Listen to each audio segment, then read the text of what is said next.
You ask Tiger to solve. This deals with linear equations with one unknown. The final result is n equals 13. Let's solve it step by step. Group all constants on the right side of the equation. Add 8 to both sides. Simplify the arithmetic.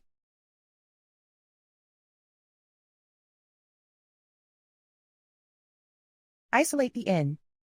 Divide both sides by 2. Simplify the fraction.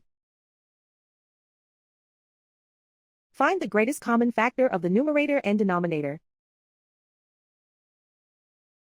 Factor out and cancel the greatest common factor. And so the final result is n equals 13.